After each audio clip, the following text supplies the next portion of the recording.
Méditons avec le pasteur Ertis,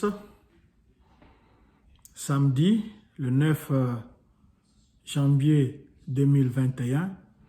Nous méditons selon le programme de la Ligue pour la lecture de la Bible et nous utilisons le lecteur de la Bible 2021 qui a prévu pour ce samedi Matthieu 6 plutôt, 16 à 23.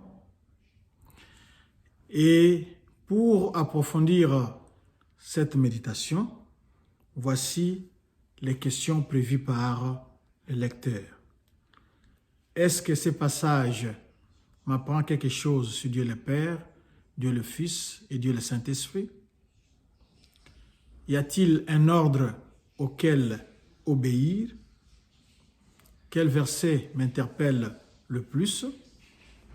Pour ma prière, y a-t-il quelque chose que Dieu me montre, dont j'ai à me repentir, auquel croire et obéir, pour lequel le remercier et le louer, pour lequel lui formuler ma demande?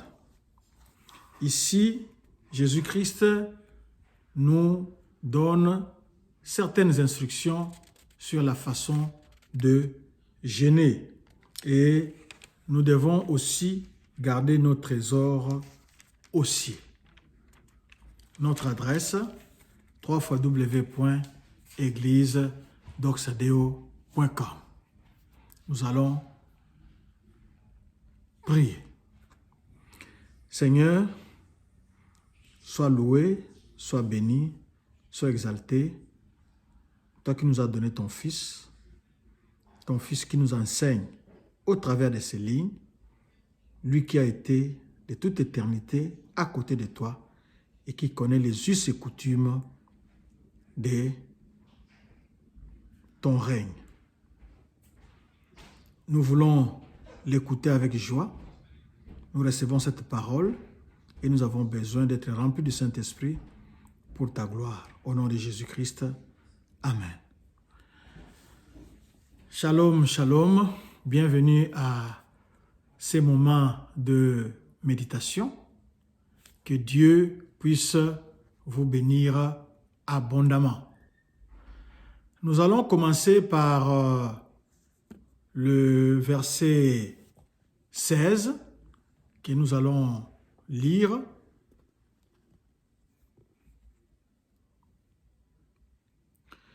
Lorsque vous jeûnez, ne prenez pas un air triste comme les hypocrites qui se rendent le visage tout défait pour montrer aux hommes qu'ils jeûnent. Je vous le dis, en vérité, ils ont leur récompense. Qu'est-ce qu'il faut faire lorsqu'on jeûne? Il ne faut pas avoir un visage défait pour que les hommes puissent vous demander à tout bout du champ pourquoi avez-vous l'air triste, et vous allez répondre fièrement, j'ai l'air triste parce que je suis en train de jeûner. Non. Le jeûne, c'est quoi? C'est un moment qu'on a mis de côté pour parler à Dieu. Puisque on parle à Dieu, les autres personnes ne sont pas intéressées.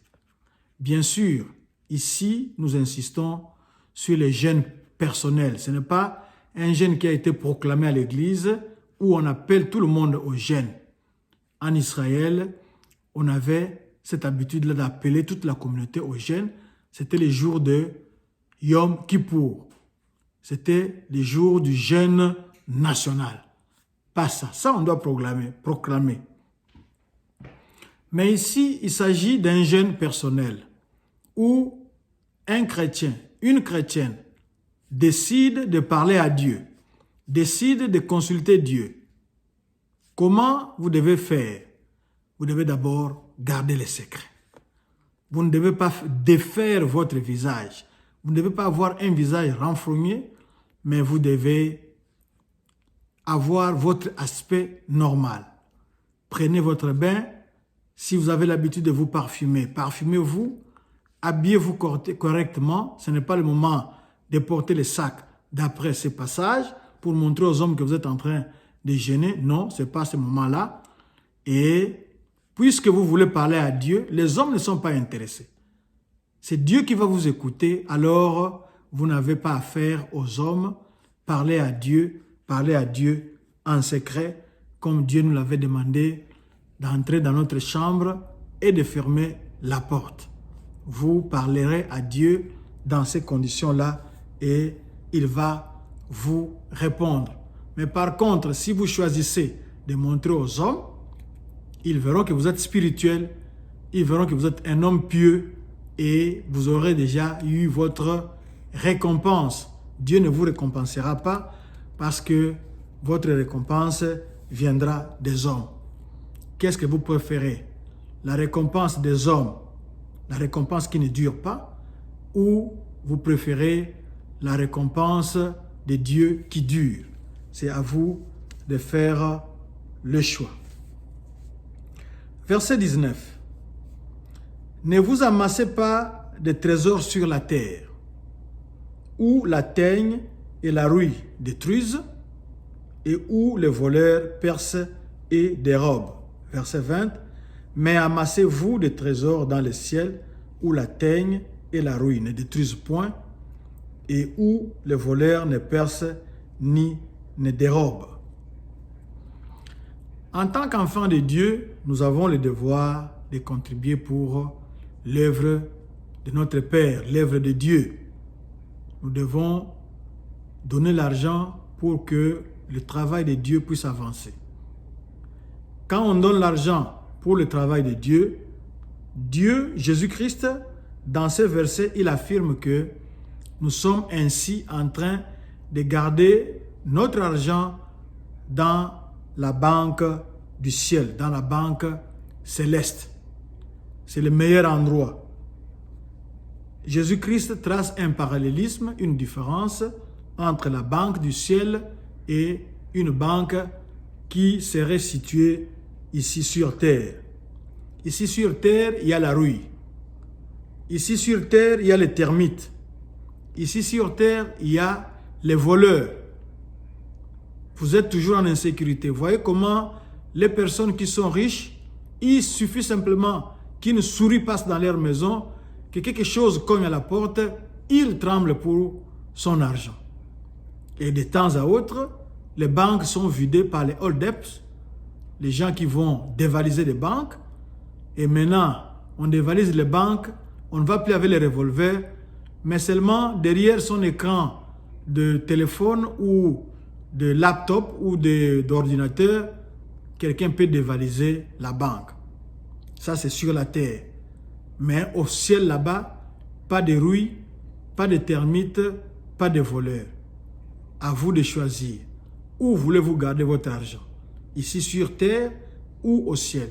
Ici sur terre, vous avez vu les inconvénients. Mais quand vous gardez votre argent au ciel, ça signifie quoi? Comment garder l'argent au ciel? Moi, je suis ici sur terre. C'est quand vous contribuez dans l'œuvre de Dieu.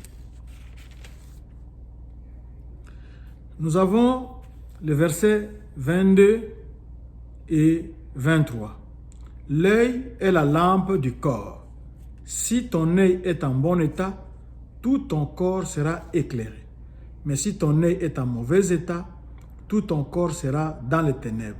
Si donc la lumière qui est en toi est ténèbres, combien seront grandes ces ténèbres?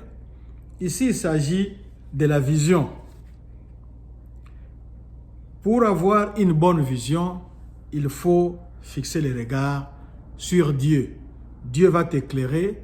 Jésus-Christ, qui est la lumière, qui est au-dedans de toi, va t'éclairer. Tu vas bien te comporter, tu vas bien marcher ici sur terre. Mais si tu ne fixes pas les yeux sur Jésus-Christ, sur Dieu, tu seras dans les ténèbres. Et si la lampe qui doit t'éclairer est ténèbre, je me demande comment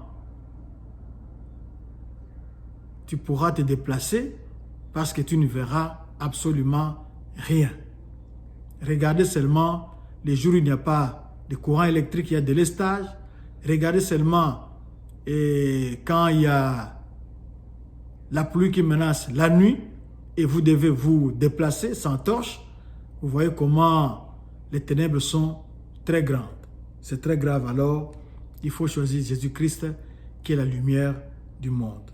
Le dernier passage, c'est le verset 24. Nul ne peut servir de maître, car il haïra l'un et aimera l'autre, ou il va s'attacher à l'un et il va mépriser l'autre. Vous ne pouvez servir Dieu et Mammon. Ça, c'est ce que la Bible nous dit. C'est clair, nous devons choisir de servir Dieu et non de servir l'argent. Nous savons que notre époque ici est dominée par l'amour de l'argent, mais en tant qu'enfants de Dieu, faisons la différence. Ne recherchons pas l'argent d'abord, cherchons Dieu qui peut donner l'argent. Aimons d'abord Dieu, ensuite Dieu nous donnera tout ce dont nous avons besoin. C'est la fin de notre méditation. Nous voulons prier, mais avant de prier, quelle est la banque que vous avez choisie d'après cette méditation? Nous vous recommandons vivement de choisir la Banque Céleste en y investissant, c'est-à-dire en donnant votre argent dans le travail de Dieu. Prions. Seigneur, merci. Nous avons compris ta leçon. Nous, tes enfants, nous choisissons ta banque. L'argent que nous avons, c'est toi qui nous l'as donné. C'est normal que nous puissions investir dans ton travail. Enlève en nous l'amour de l'argent, mais nous voulons avoir nos yeux fixés sur Jésus-Christ, qui est notre Seigneur et notre Sauveur. C'est en son nom que nous t'avons prié. Amen.